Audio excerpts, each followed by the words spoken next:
looser. As the shadow gets closer to you, the colors underneath come out, the light changes.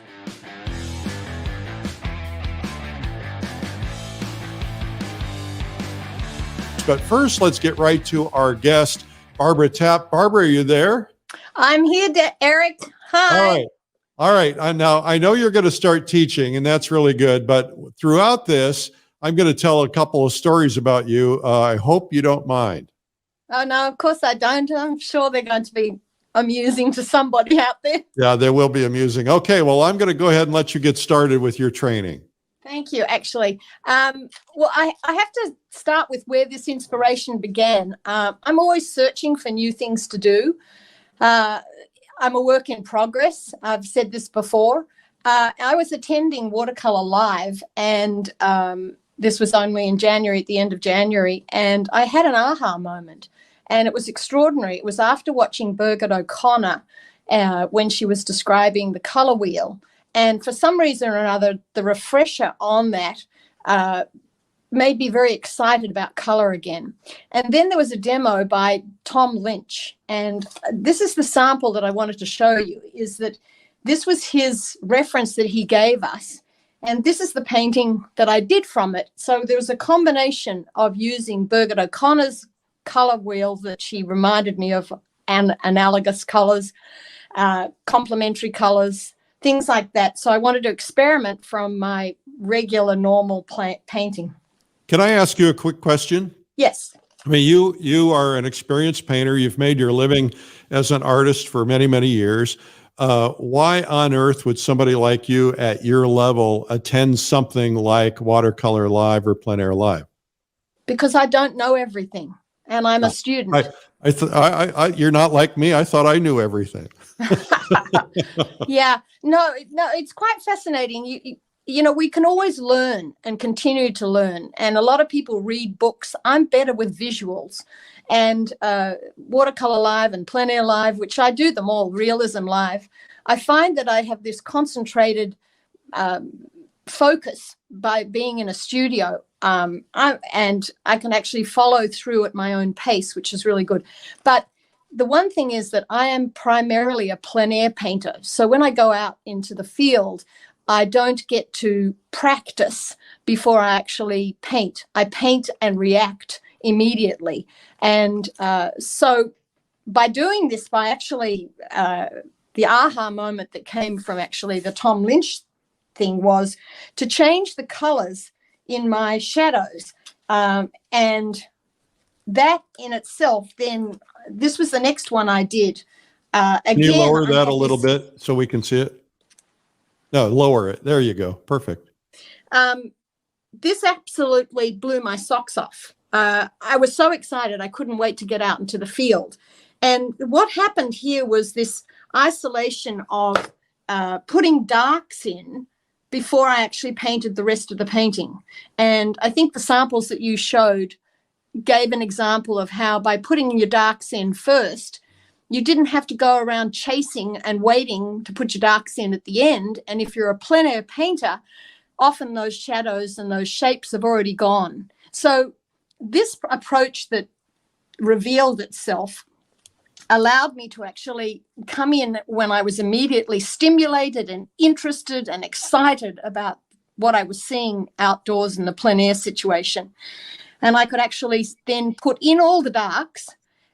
And I had another aha moment at the Plein Air Convention, which were not Plein Air Convention, at the Plein Air Watercolor Live. And this came from where I started my first experiment on it. This was the, upside down. This was the reference that we were given. It was in the evening time when we got to paint. And I did my own design, but I put in all my darks around the shapes here, freehanding it. And then the next step I did was this, which shows that it's creating a value sketch basically in your, before you actually paint. The biggest aha moment was when I realized that I could paint over the blue, and I had all these new colors that suddenly came to the fore. It's so dynamic, so different to anything I've ever done before. It opened a door, and I think that in painting, we want to feel like we're growing. Absolutely. Pardon? Absolutely. And in this case, I have grown enormously. I mean, it's very exciting. So I would like to start by showing you a breakdown of basically the darks that I'm choosing to work with when I'm in the field. As I said, I'm a plein air painter. I don't paint in my studio. I don't have a lot of time to practice. So starting with cobalt blue, which is basically the reflected sky on any surface that you're in the outdoors. This is the value scale. So I'm working from the full pigment. Oh, I also forgot to mention that I am primarily a watercolorist. I don't do any other medium, down to my whitest white. And what I do is then I take ultramarine, Van Dyke brown, burnt quin sienna. I mix with the ultramarine and the quin pink, and I create a purple as well. And then I step it another step so that I'm actually creating another dark. So this is pure pigment. This is actually where I've got a mix of the cobalt mixed with each one of these. Can you lower that down just about 3? There we go, right there. Okay, all right. And this is just giving me a way of getting my darkest dark for where I want to put it in my painting. Okay, so what I'm going to do is I'm going to show you a couple of examples of how I go about creating. These are little exercises, and I think if anyone wants to try get a feel for what this is like, Eric, take a photograph that you've taken, obviously yourself, in a sketchbook and put it up above you so that you have it, your reference close by. So is that a printed out photograph? Yeah, just from my computer. Yeah. And these are all my photographs. I never use references from anybody else. So I hate to admit it, but I have 44,000 photographs on my iPhone. Only 44,000? Only 44,000. When I go to the Apple person to get a new phone, they look at me and they say, well, you're the biggest record we've ever seen of photographs. Yeah, well, I'd be willing to compete with you on that one. Oh, that's good to hear. Now I don't feel so guilty. All right, so I'm going to start here. I'm going to show you that I use, these are my brushes. I use the silver black velvet brush. I use Princeton brushes. I use the Hake for texture. All right. I use the cat tongue silver black velvet. All right. I have my palette is here. And what I do is to every palette I make. Can you lower that down a little bit so we can see? There we go. Over to the right a little. There we go. A little more. Okay. So I date the palette, and then I put the arrangement of the colors here, and then I leave ones that occasionally I will add to them. But I put plastic over the top of it so that it's actually protected. But anyway, this is my palette. They're from Blick, very inexpensive, aluminum, lightweight. I have rheumatoid arthritis, so that the weight carrying it is very important. All right, so what I want people to realize is that this is about finding the darkest darks in your scene. And I'm starting with this one because it's very simple.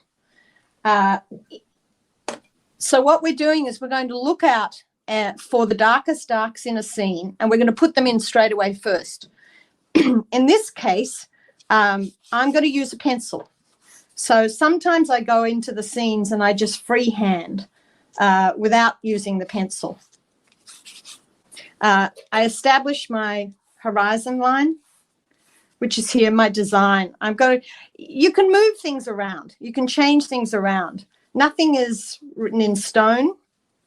You can, with watercolor is brilliant because you can actually lift it at some point. So this is just a really rough sort of sketch. And also I can erase my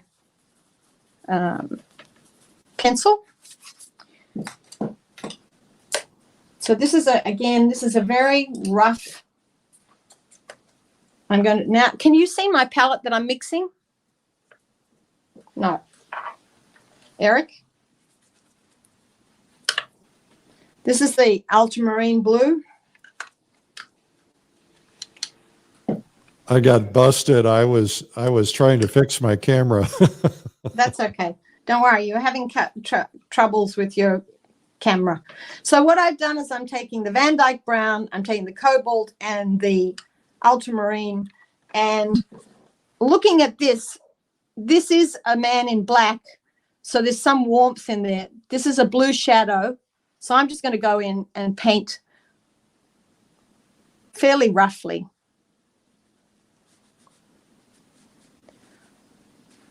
I have to get my trusty paper towel. And I am wearing my Hallmark my apron. favorite apron. Yes. Show it again so everybody can see it because it's very special. Yeah, see its little paint things. Cool. Yes. Yes. And it gets very messy, which I have to wash. Okay, so I'm trying to work fairly quickly for you just to show you the effect. And we'll do a number of these.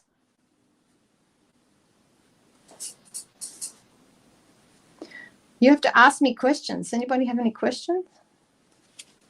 Now, you can add a little water if you want to just get some variation in the shadows, shapes. They don't have to be dark at this point. This is an open box. What do you mean? What do you mean an open box? Means that I have a lot of opportunities to do things. I can add a little brown into this one if I want to warm up that shadow.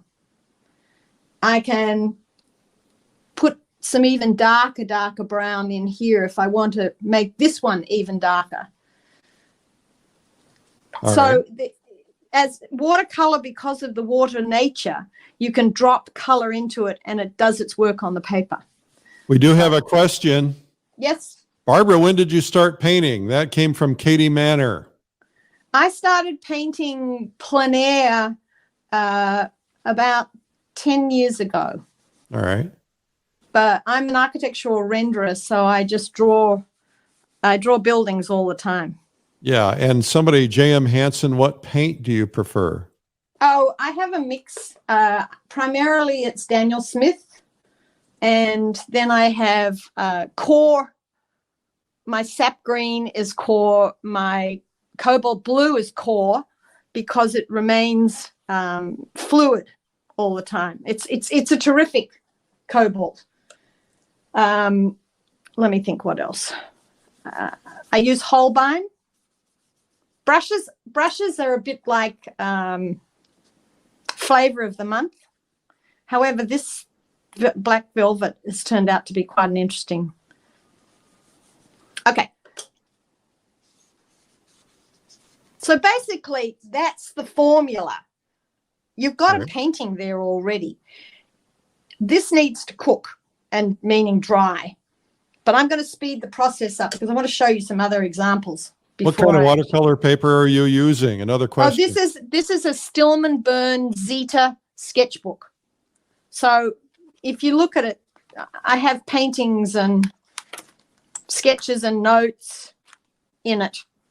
So now the fun part is that you can start bringing in all sorts of things to this. I mean, if I want to, let me see, if that's my lightest of lights, I can put in some orange.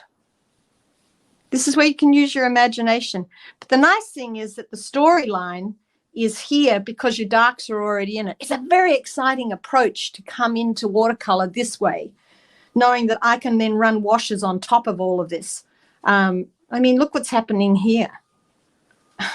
So that's the first little simple exercise that I want to show people, that they can go in, take a photograph that has dramatic contrast in it, put it in the darkest pigments. It can be the purples. I recommend purples or browns or blues, and then run washes over the top of it. And some of the washes can they'll change the color of it. And then what you can do is, because this color has changed, maybe I'm going to choose to put a bit of cobalt into this, which is not showing that well, to make it pop again. All right. I want to tell everybody our guest today is Barbara Tapp, and she's a professional architectural renderer, but has become a plein air watercolor artist. And we have a gift for everybody. No, not for everybody. I got in trouble there. We have a gift today. If you leave a comment, and we choose from the comments, no matter where you are in the world, and I see there's a big international audience on today. If you put your, leave a comment, and if you we prefer you say where you're from, just so we can see. We have an easel brush clip to give away today. So go ahead and leave a comment, and Barbara will continue now. Okay. When you're actually working in the field, or when you're working from a reference here, as an architectural renderer, one of the first things you want to do is establish a scale that you can then reference later into your sketch. So I always want to know approximately where my horizon line is. I can change and vary any of the design of this, but again, I'm approaching it from the shadow shape direction. And two of the givens in this particular example are these very strong triangles that are here in this elevation of the building. And if you're in the field, it's things like that that are gone as the sun moves. So you can imagine the sun goes in here, and then the next thing you know is that the sun has swung around and it's facing the front of this elevation, and you've lost those dramatic shapes. And for me, when I look at this building, it's those two triangles and then the fact that all this elevation is in shadow that I find very dramatic. Here's my lightest lights, which is going to be here. So I construct my drawing. So I'm going to show you it from a drawing and analysis. Hello, Korea. Welcome. First time Korea I've seen. Hello, Korea. All right. You guys, so we're doing shout outs, so put it in the comments where you're from. So I'm going to go back to my brush and put these in again, the darkest darks. Remember, you're out there. So there's going to be these two.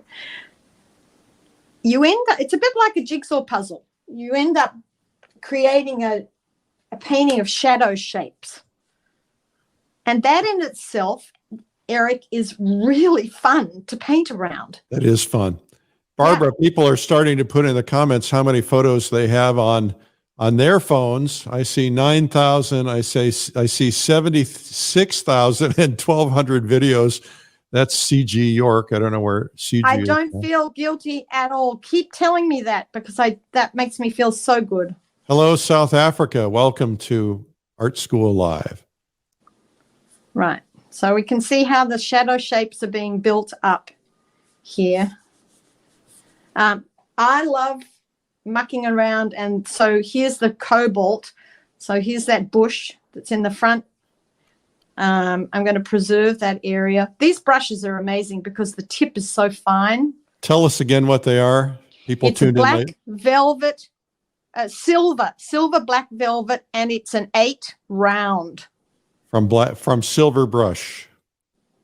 Okay, well, you said silver, right? Silver black velvet. Yeah.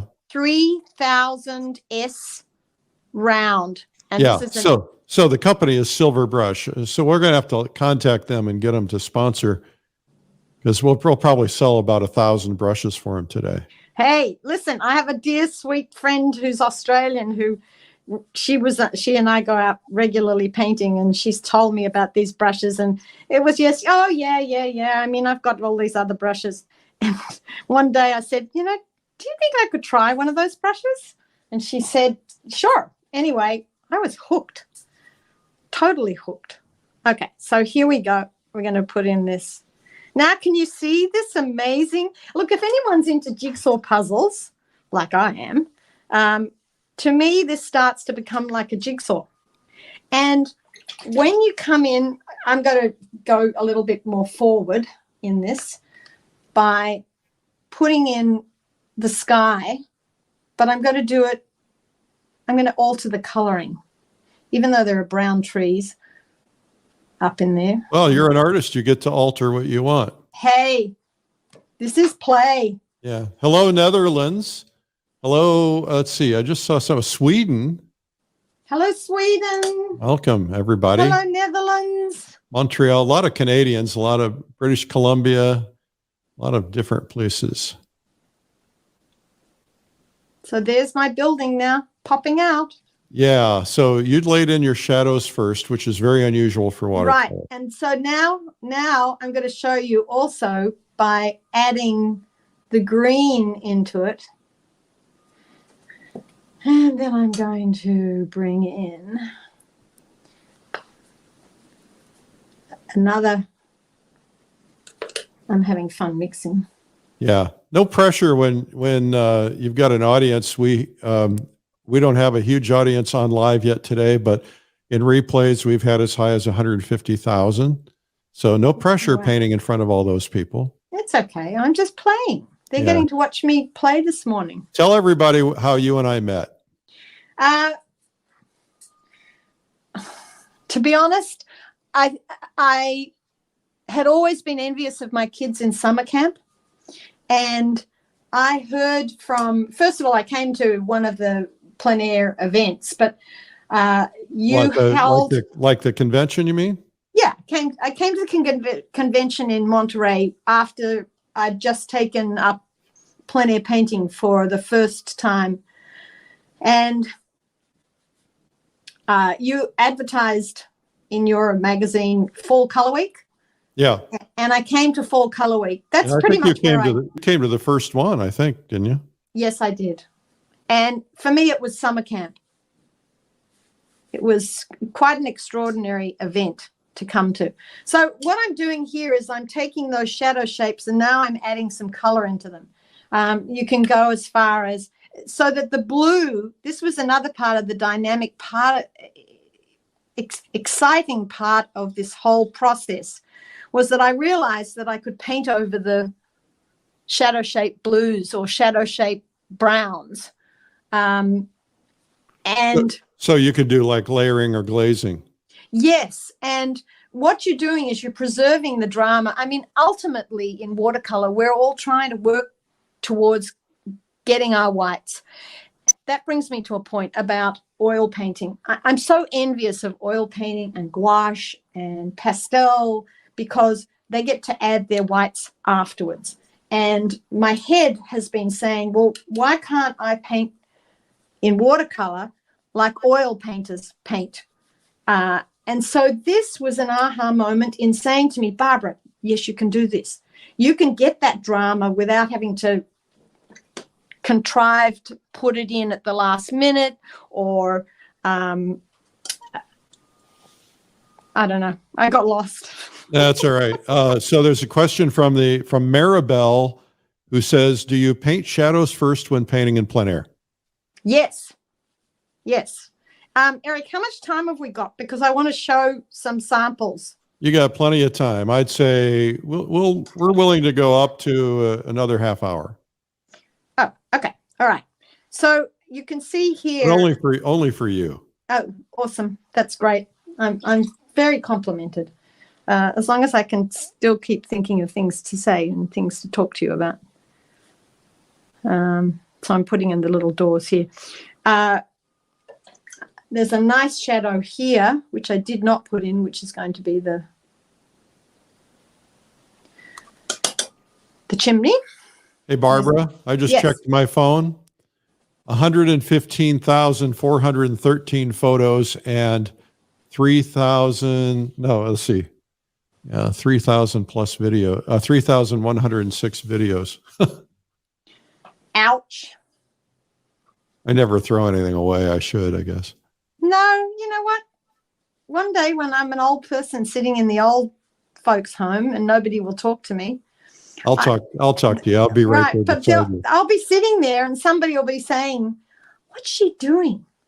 I'm looking through the 15 million photos that I've got of my life. Well, you'll be painting. The nice thing about painting is you can do it your whole life. And I have so many trips that I've taken, painting trips, and I take lots of photos. And my intent is to get back to those one day and do better paintings from them. But who has time? Well, one day we might.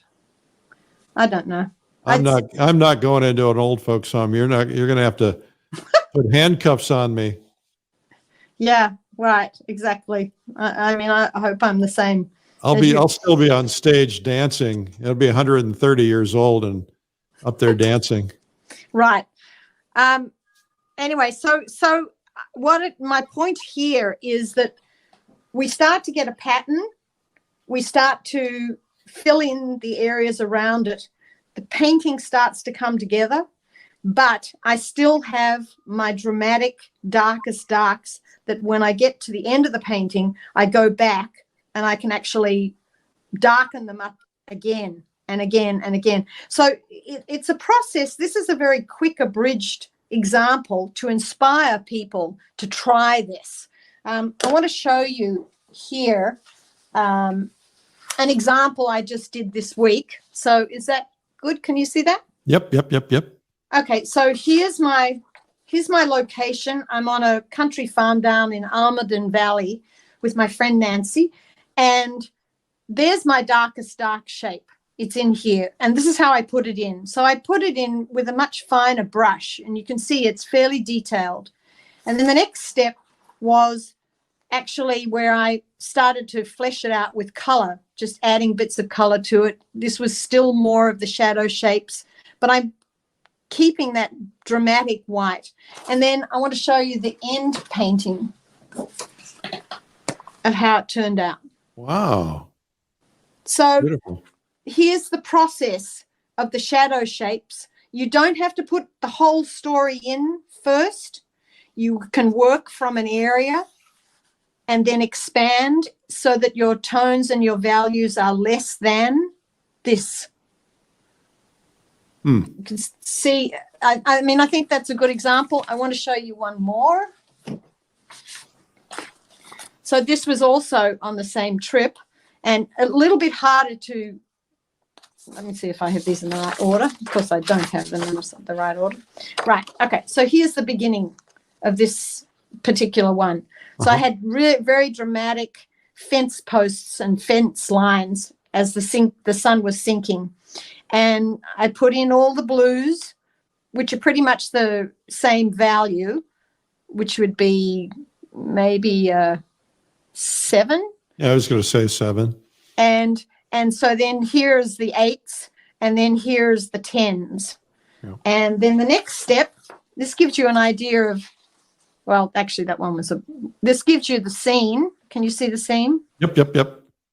And then introducing color into this. So here are all my darks. I'm still putting in my darks. I'm putting in my next values lighter around them. You got to look at the scene to find all those darks out in the field. And then the finished painting turned out like that. It's beautiful. Beautiful. Okay. So I want to tell on you for just a minute. I said I'd tell a story. Tell on me. Yeah. So you and I were painting next to each other in Acadia National Park in Maine for Fall Color Week. Yes. You'd been there at least 2 or 3 times. And by the way, that's where we're going this year. And I'm going. Are you? Of course. And you and I are standing next to each other and we're painting on the beach. Your head is blocking. Sorry. And we're painting on the beach, and this couple come up and they admire your painting. Now, please note, they didn't admire my painting. They admired your painting. And what did you say? I said to them, why are you here? And the mum and the daughter said that they were, the daughter was bringing the mum back to visit the place that her mother traveled on her honeymoon. And I said to her, well, if you come back in half an hour, I'd like to give you the painting. I thought that was so wonderful, very generous. And you've started doing that a lot when you're out painting. Tell us why you do that. Well, I paint a lot, outdoors, but I also realize that I'm capturing moments in time. And a lot of the time I'm in locations that are very interesting, maybe geographically. Maybe I'm out there painting the Golden Gate Bridge, and all these people come through, and I just suddenly, they'll come over and they'll talk. And so I decided one day that, what about if I am nearly finishing and completing a painting, that I offer to give it to them just as a memory for their moment that they spent and came to this particular destination. And the wonderful thing about it was that it turned into, they gave me in return a hug. Now, this is pre-COVID. And it was also a time of life where I think there was so many depressing things going on that it was really welcome to have some exchange of warmth between human beings.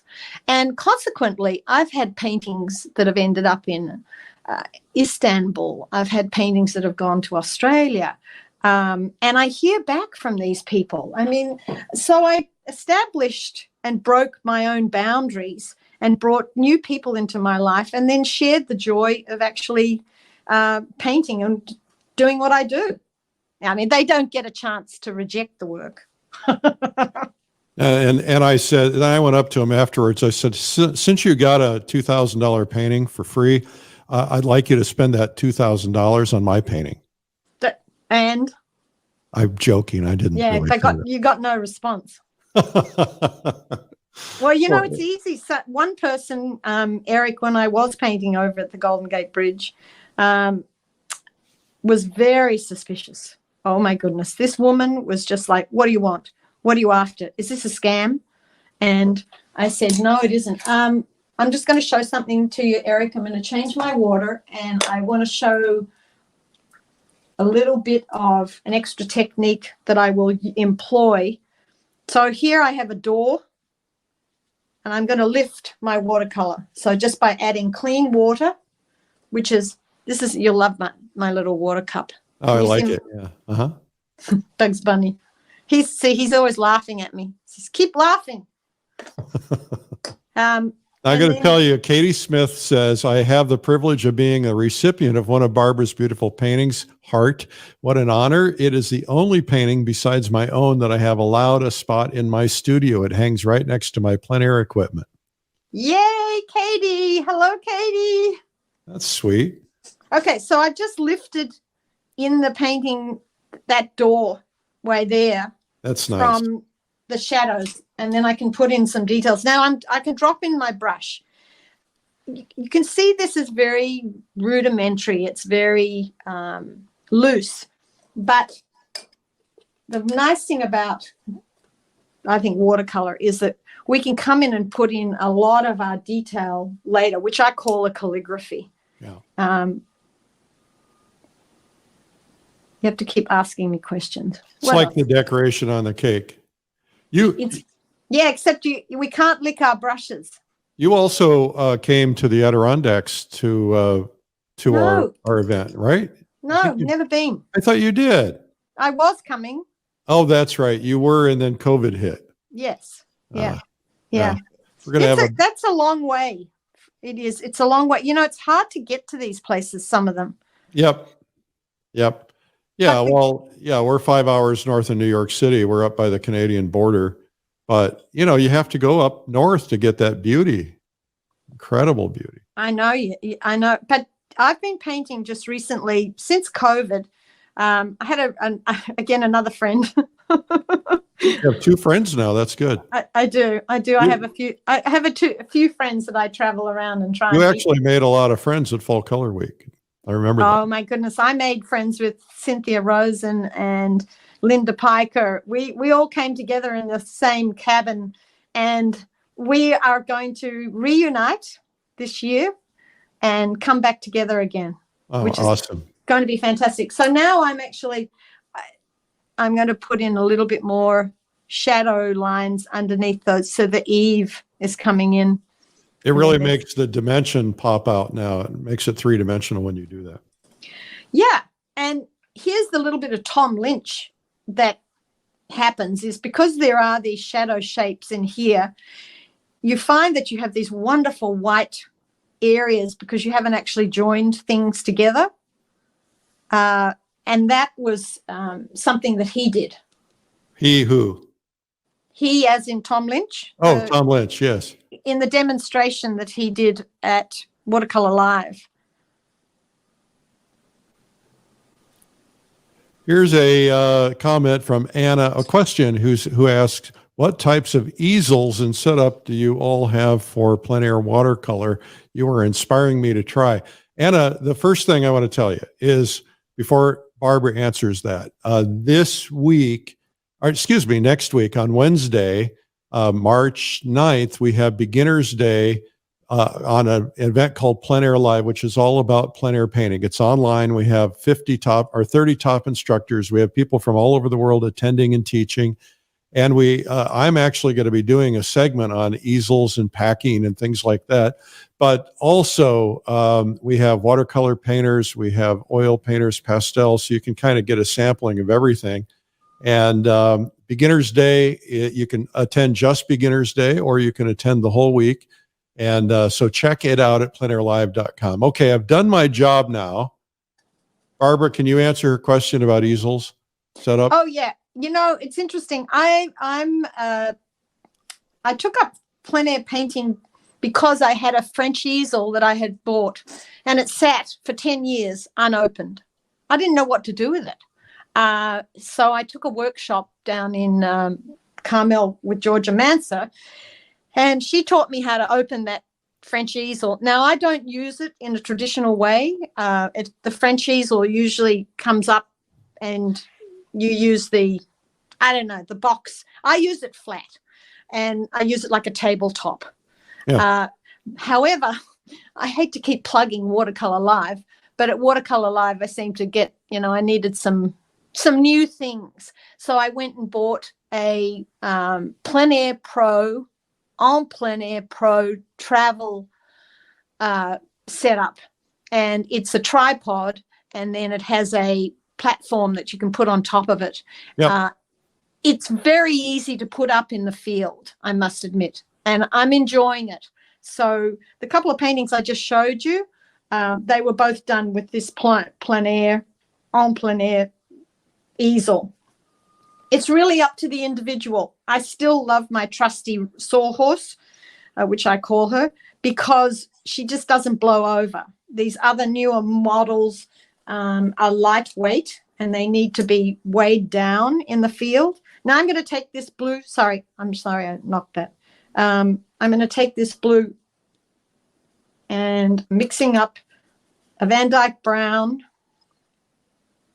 and I'm applying it over the. And the reason you're doing that is you'll get more dimensionality, and some of that blue will shine through. Yes, exactly. I have I'm going to change my brush. I wish I could show you some of the, I want to get onto another painting actually in a minute, because I want to show you. Better hurry. Pardon? Better hurry. Okay. How am I going for time then? Well, we've got I'd say about 15 minutes. Oh, good.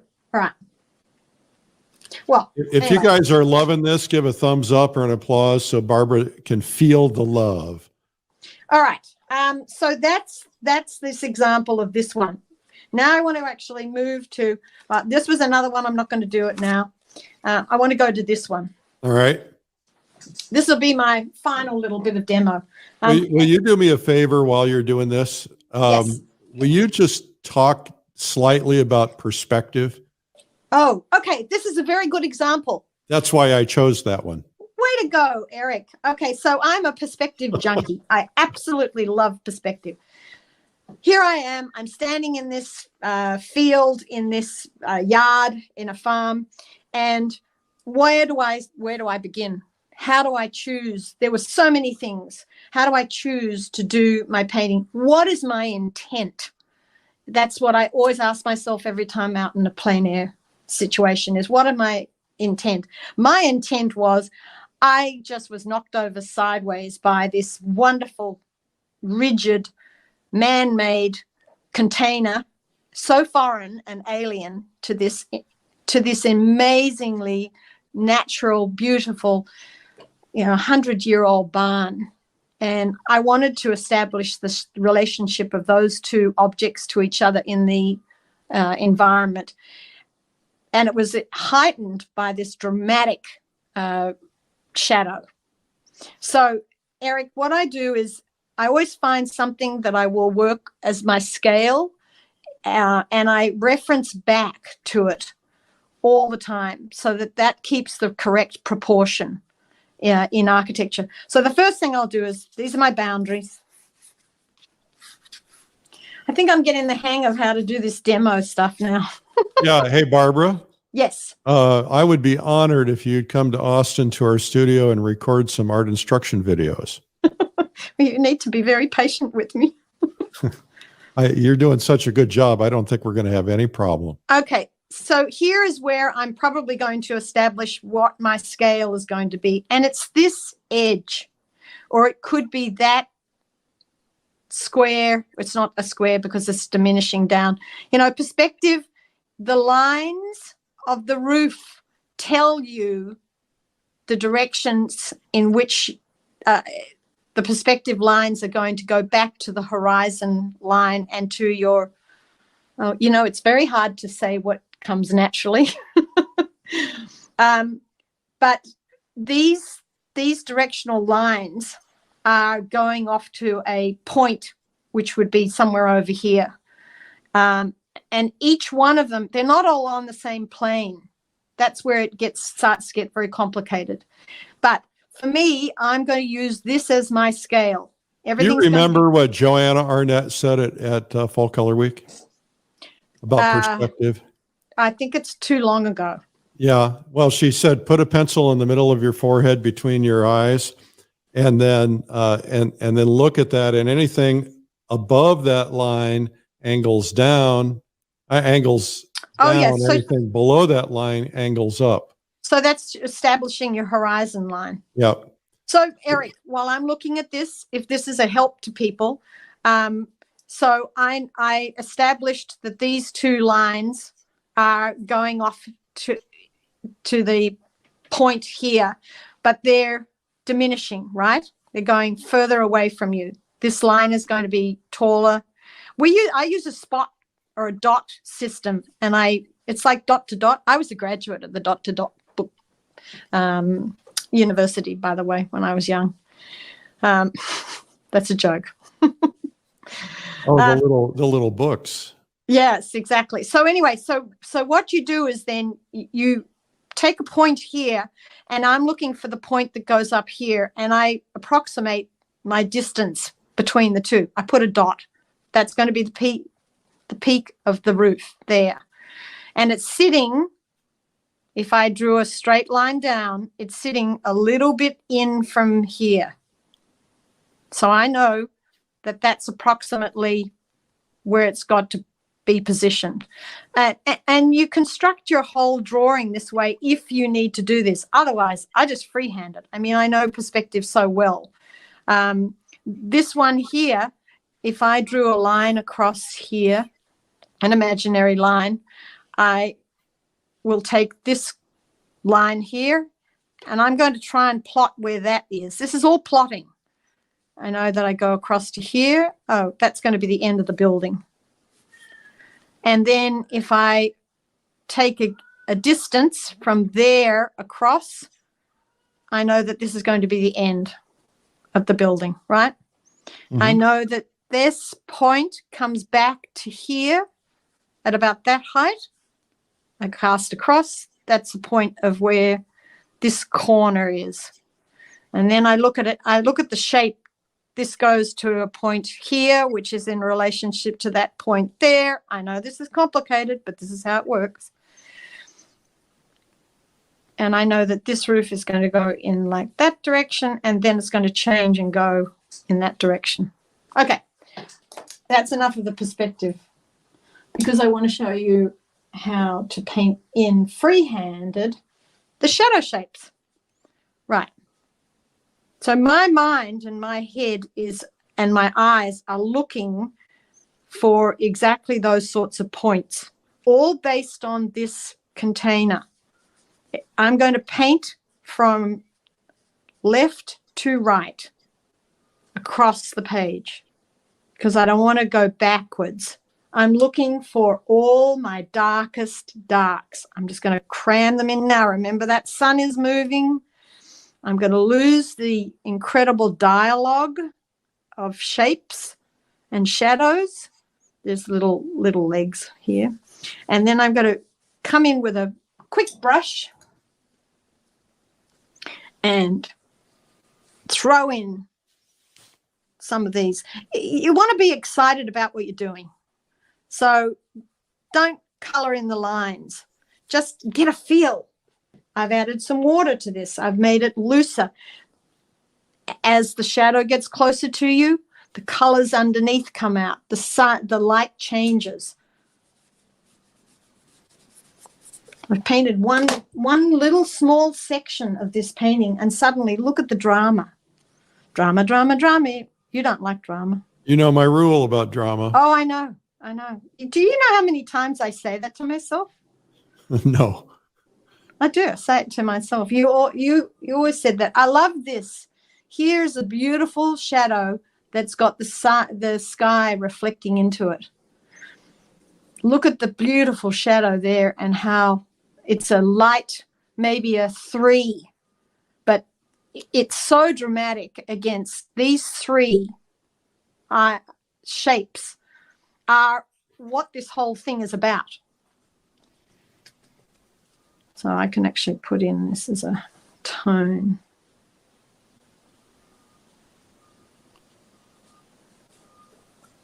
That's almost the same value as.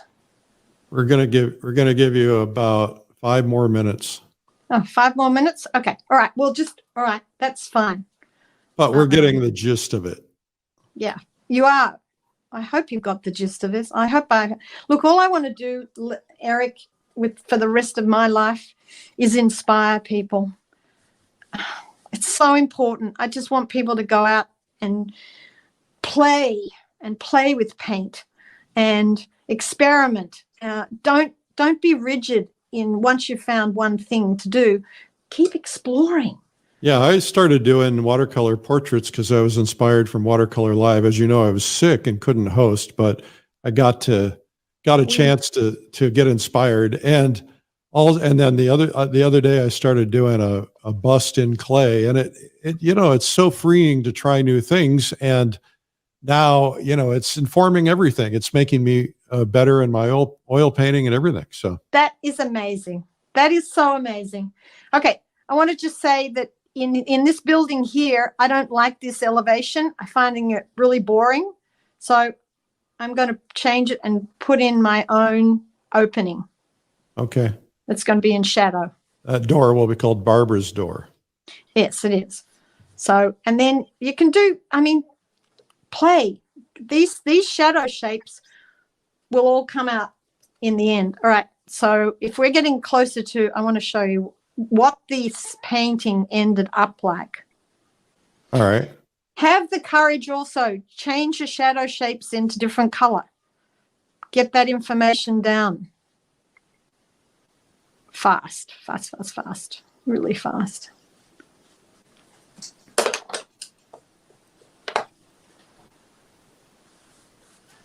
Oh, I want that to be pinka, orangey. That's right. Possess. Sound effects while painting. I talk to myself when I paint. Listen, I absolutely love painting with watercolor. It's clear. It's very obvious. Come paint with me. I won't sing. Strictly bathroom, strictly the toilet. Your daughter is a singer, isn't she? Yeah, she is. She's in London. Yep. Living her dream. Good for her. Yeah, it is. It's really cool. All right, so I'm looking here at my lightest lights are going to be, this is going to be my brightest white. I've got a light there and a light there. So the rest of the painting has got to go around that. Okay, I'm going to show you the end painting.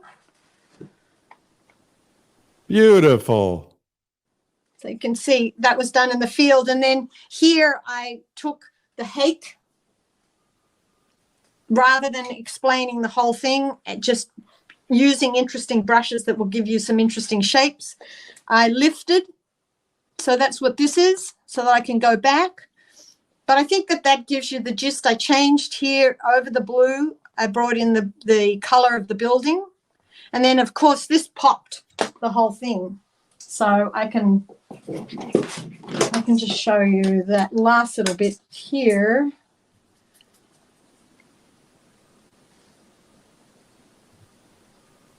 And change up all your colors. Let them run into each other. Let watercolor do what it's supposed to do. And have fun. All right. That's beautiful. Am I done?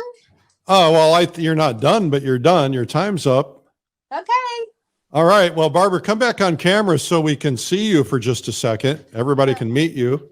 All right. Well, this is a bit risky, but it is risky. Oh, there she is. Hey, hello. Barbara.